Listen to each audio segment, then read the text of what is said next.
Hey everybody, I'm Gigi Rosenberg and I'm a public speaking coach, and welcome to my latest episode of the podcast Gigi Presents. On this episode, you have me all to yourself, and you're actually going to get a sneak preview of part of one of my chapters of the public speaking book that I am working on right now. A lot of clients reach out to me because they are terrified and need help with getting ready for a question and answer session. So today's podcast is going to be all about how to ace your next question and answer session. Now, I got to tell you that a lot of people think, oh, I don't want to do one. I don't want to lose control. I don't know what people are going to ask, et cetera, et cetera. But this episode is going to help you understand how to prepare, how to get ready, and really how to ace that Q&A and feel really good about it.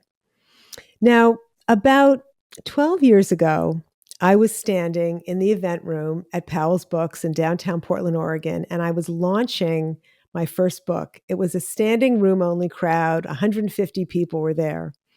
And I did my presentation, I did my little reading from the book, and then it was time for the question and answer session. So I said, who has questions? And a hand shot up in the front row. I picked on that person, and they launched into what turned out to not be a question, but a major rambling complaint. And I was standing there going, oh no, oh please, no, no, no. And I waited until maybe not even a minute, but the person got out their most of their story, or at least what I thought was most of the story, because who knows where this was going. They took a breath, and I swooped in, thanked them for the comment, and built a quick little lesson around one of the points of their complaint, and then said, who else has questions? And we moved on to the next question. So one of the things you do need to learn, because you are opening the floor in terms of the Q&A, is how to do a little crowd control. But it's all very doable, and we're going to talk and really nail down some of the specific ways you can get prepared. So the other thing I want you to realize about the Q&A, it is such a great way to practice your generous authority as a leader. And it's a wonderful way to find out what is on people's minds right now. The questions people ask can give you ideas for future projects. And it's great just to know what people are wondering about, what questions they have. So I really, really encourage you to do them. Now, the one thing people think is they think, oh, well, because I'm talking off the top of my head, or I'm speaking off the cuff, there's really no way to prepare. And that's absolutely not true. What you're doing is you are preparing for spontaneity. Let's dig into how you can do that. The first thing I want to talk about is how to prepare for spontaneity. Because many of my clients think that, well, I'm just going to be talking off the top of my head or speaking off the cuff. So there's really no way to prepare for the Q&A. But the truth is there are many, many ways to prepare, and I want to go through them right with you right now. The first one is you really want to brainstorm all the questions that you are likely to be asked, especially the simple ones. So just so they're at the ready, and you want to have good examples and vivid examples. Then, even as important or just as important is to imagine and think of all the questions you most dread somebody asking. Because you want your energy during the Q&A to be, hey, give me your best shot. I really want to hear everything that's on your mind, not, oh, I hope you don't ask this, hope you don't ask that. If your energy is open, you'll actually get a lot less hard questions. Then what you want to do is practice answering all those questions, the ones you're likely to be asked and the ones you are most afraid you're going to be asked. Even if the answer is, wow, that's a great question, we're not going to go there tonight. You want to rehearse all of that so that it isn't the first time that you're saying it. Now, if you fear that somebody is going to ask a question that you know you're not going to talk about, it's time then to rehearse your answers for that. Oh, that's a great question. We're not going there tonight. Or, wow, that's really a little off topic for this Q&A, but I'd love to answer that offline. Or, that is a great question, and I am going to have to think about that one. And then if there's a way to say, I'll get back to you Friday, or look at my blog, or whatever makes sense for them to find the answer, that's another option. You want to be confident, not apologize at all. And the energy is, okay, who's got another hard one for me? Give me your best shot. That's the energy of being open to all the questions in a Q&A session. Now, the first thing that sometimes gets in people's way is they're wondering about the format. And let me just explain what I mean by that. They're wondering, should I let people ask questions throughout, or should I say, hold your questions to the end? So if we're thinking about what if we let the audience ask questions throughout, one of the advantages of doing that is you find in the moment if there's anything unclear, and in the moment if there's any misunderstandings, and really in the moment what's on people's minds, because they might forget by the end what they were thinking about then. So that's a huge advantage. I find, and some people I know also find, that this move can relax you a little bit, because I enjoy more being in conversation with my audience rather than being the presenter. So I like being asked questions in the middle. And like I said, it relaxes me. Now, I also think that another pro is that it keeps the presentation more lively, because it's less of you, of the one voice of you, but we hear other voices from the audience, and just an opportunity to dig a little deeper if needed. The one big disadvantage to having the audience ask you questions throughout is you could get derailed and go off on tangents.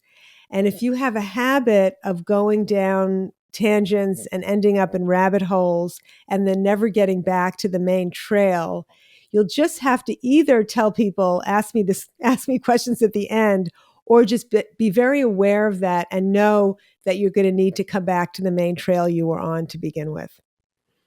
Now, the other thing you could do is, if you decide to let the audience ask questions at the end, this may give you more of a feeling of control. So you can get through what you have to present, and then you're going to be open to questions. There's really nothing wrong with that. And if you're the kind of person who doesn't enjoy being interrupted, or if the questions feel like interruptions, then that's a great way to go. Just remember that your audience may feel less engaged if they have to wait. The interesting thing, though, is you can have a little bit of audience engagement without opening the floor to Q&A. And let me just show you how that can be done. So, for example, you can say, let's just say you're presenting anything. You could just ask the audience easy yes or no questions like, who's experienced that? Let's see a raise of hands. So it can feel like you're having a conversation with the audience when really you're the only one who's talking, but just that feeling of you're asking for their response. Because what you don't want to have happen is the audience sit back and feel like you're just going to spoon feed them the entire thing, and then they have to wait to ask questions at the end. So my advice is, if you're going to have them hold questions to the end, then do whatever you can do in other ways to engage your audience, asking for a raise of hands, having them do a little quiz, having them guess something, etc. So I hope that helps and makes the Q&A feel, or what's happening, the presentation before the Q&A, feel more lively to you. Now let's think about when it comes time for the Q&A. Let's say you've decided to save the questions for the end. How are you going to solicit questions from the audience? Because there's a couple of choices there too. Now, one way is the simple way. You say, who has questions? And you look and see who's raising their hand. Now, as I told you at the beginning, when I gave you the example of when I was presenting at Powell's bookstore, the downside of doing that is you don't know what the question's going to be unless you have planted somebody in the audience and said to them, I'm going to call on you first and I want you to ask this question, which you could always do. So if you ask for the raise of hands, though, unless you planted some people, you're not going to know what the question is. And some people don't like that. So what you could do is curate questions. And this can be done many, many ways. The simplest or a simple-ish way is to pass out cards and pencils. Oh, this is getting more complicated. And have people write their questions on a card. You will need someone to assist you then to go around and collect these cards. Then, best case, you'll have that person go through the questions and pick the best questions or the ones they know you want to answer. So it's a little more complicated, it's a little more involved, but you definitely, in that case, maintain control. So those are just some options. The one time I saw this curating the questions really not work out at all was there was no assistant to go through and pick the best questions. So the cards were handed out, the pencils were handed out, we wrote our questions down, and then somebody did collect them. And then the poor person who was was asking the questions, just got this pile of questions, and they had to very quickly go through them and pick them. And it was a little awkward and a little nerve wracking for them, which when the speaker gets nervous, the audience gets nervous too. So that wasn't a great thing. So that's why you just are going to need help with that one. There are a few pitfalls with a question and answer that I want you to avoid. And the one that scares people the most is, what if, when you say, "Who has questions?" there's just a long moment of silence and all you can hear are crickets. For whatever reason, that really scares people. So let me tell you what you can do if that happens. Number one, like we've already talked about, you could plant a couple of questions in the audience. Give it to a colleague, give it to a friend, because sometimes an audience does need to get warmed up a little bit before they have questions. So if you can get the question and answer started with a question you've already planted, first of all, it's a question that you know, so it'll be easier to answer. And that way, it's giving time for the audience to get warmed up. Now, the other thing you can do is to ask yourself a question, which is so easy to do. Let's say you say, "Who has questions?" and there's just a little moment of silence there. You can say, "A common question I often get," or "Some people wonder why," or "A question I had when I started this project was XYZ." So asking yourself a question can be great, and that may be all the audience needs to get warmed up, and then they start asking questions. So don't worry if there's some silence at the beginning, because an audience needs time to reflect and think and wonder, what do I really want to know? Now, another pitfall is some people are worried about the ramblers and the ranters. What if somebody gets a hold of the microphone, the literal microphone or the metaphorical microphone, and they won't stop talking? Well, what I did in the story that I told about presenting at Powell's was I waited for the person to take a breath, which just gave me a moment to swoop in. And then I made a lesson. I thanked them, and then I made a lesson out of their comment. So you're going to need to practice interrupting politely. And so what I did was I waited for a breath and then swooped in. You could say, "Oh, let me stop you for 1 sec. I just want to whatever." You could also say, "Oh, is there a question in there?" Or, "Your comment, it reminds me of a great lesson," etc. Now, the other thing you can always do is you can always blame the time limit. "Oh, I'm going to need to stop you there because I want to leave time for other questions." Another idea is if they're bringing something up that just is not the forum to discuss it, you might say, "That's a great point, and I think we're going to need to schedule another forum to address that whole issue." So those are just some general ideas that you can apply to whatever your specific situation is. Now, the last piece or the scariest piece can be, what if you don't know the answer? Now, you cannot know the answer to everything. There's going to be some things you're not going to know the answer to. So what do? You practiced, you rehearsed. Somebody asks you a question that you did not see coming and you don't know the answer. This is what you try instead. You want to buy a little bit of time to give yourself, your brain, some time to think about maybe you do know the answer, or maybe there's an answer you can come up with in the moment. So you need to buy a little time. And one way you can do that is say some version, some sincere version of, that's a great question, or, that's an interesting question. Then what you want to do is you want to repeat the question back. So, one way to do that is to say, what I hear you asking is, and then you repeat the question back. Now, there's a couple of advantages to doing that. Number one, you're clarifying if you really did understand the question. So the person can say yes, or they can say, "Oh, no, that's not what I'm asking. What I'm asking is such and such." The other thing is, if you've ever been on the other side of that, somebody repeating the question back can make an audience member feel like, wow, they heard me, which is one of the side benefits of having a question and answer session. Now, after you've bought yourself a little time, because that's going to buy you several seconds, if not a minute, your brain may have come up with something. And you can say, you know what? I didn't know at first, but I got something. The other thing you can do is say, you know what? You stumped me. I don't know. And that's the energy of it. Wow, I don't know. Nothing to be ashamed of. I'm going to have to do a little research on this. I'm going to have to double check these stats. I'm going to have to, it's whatever it is you need to do, and I'm going to get back to you. Or let's do this offline, or whatever makes sense for following up with that person.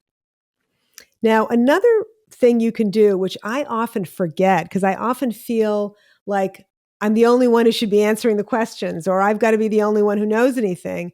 But depending on the setting, if you can remember, you can ask the audience, I don't know. Does anyone else here know? And see, there could be some other wisdom in the room and they might know.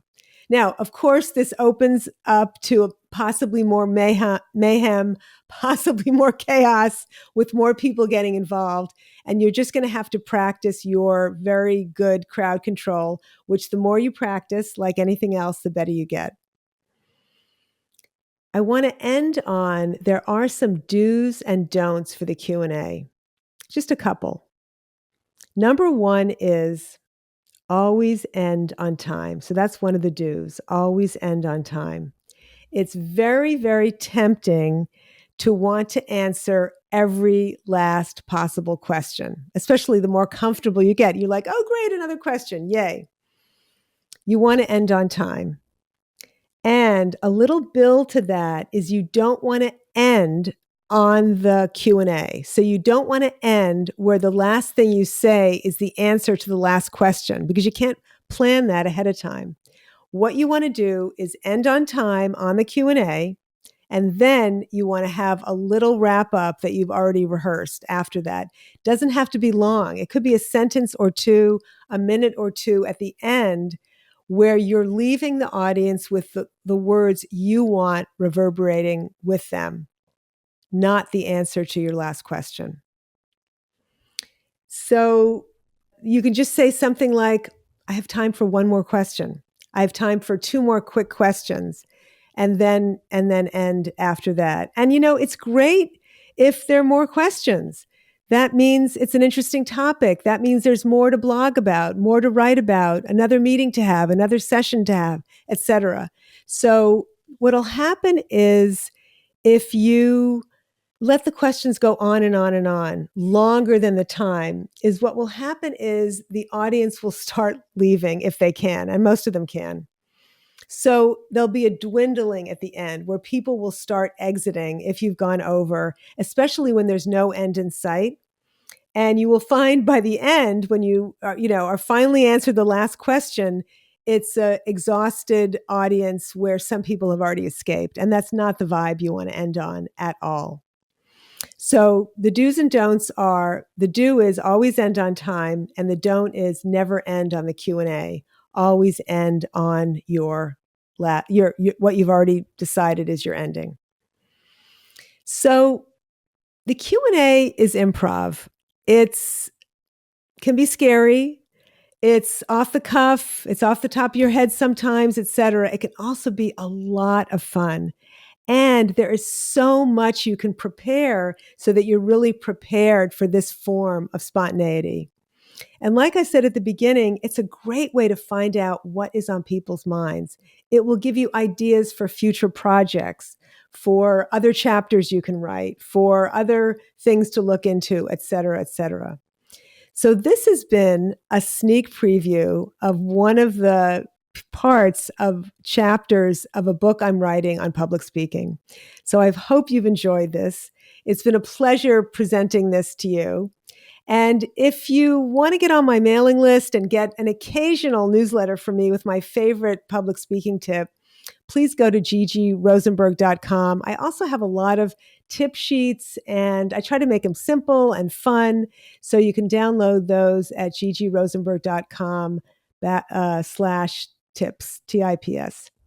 So have a wonderful day. Thanks for listening to Gigi Presents. And I'll talk to you next time. Take care. Bye for now.